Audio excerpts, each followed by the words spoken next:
What's up guys? Tignan yung pawis ko. Grabe. Kaya nandito kami sa Sanctuary of Truth. Ayun o, gagi. Napakaganda. Pero ginagawa no? Parang 6 years ago, nandito kami ni Perling. 2018 nung last na nandito tayo. Ilang taon yun? Bilang ano nga? 8 years ago? Oh my God. 8 years ago, nandito kami ginagawa yan. Hindi siya ginagawa. I mean, construction. Or parang nire-restore.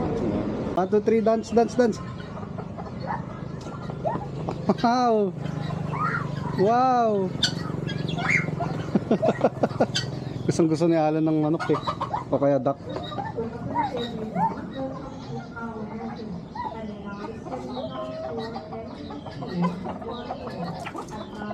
Ba't ka naman daw duman dyan?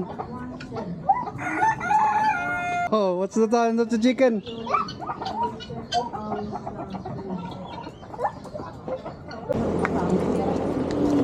So papasok na kami. Meron na palang mandatory tour. So hindi dati na parang kanya-kanya. Sanctuary of Truth with Alon.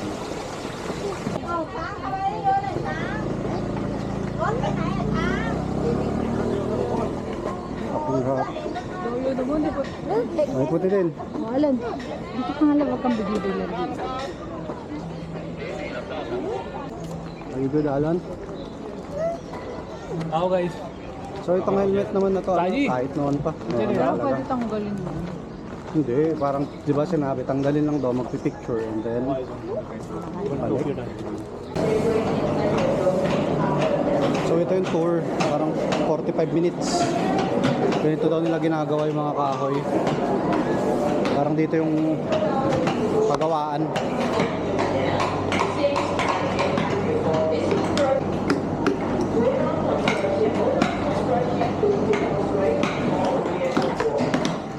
Ayan, sanctuary, ang laki oh. Solid, ang ganda pa din. Tara lang, kang. Bitaw na mami, ako bahala sa kanya. Ayun na.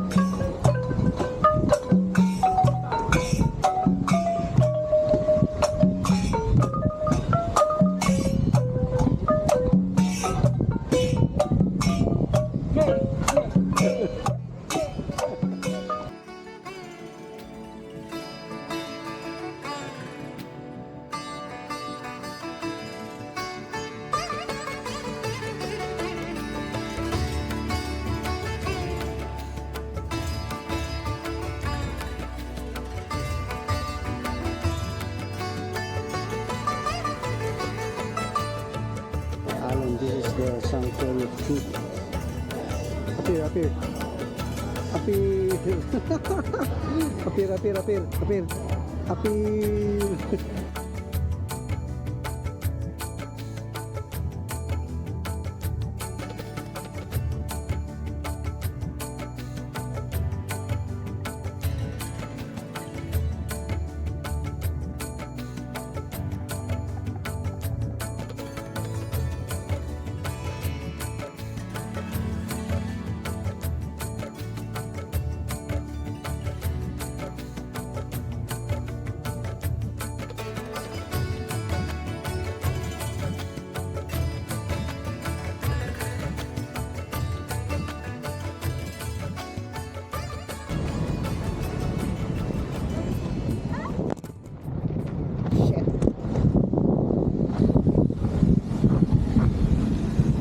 Malamig lang tayo saglit.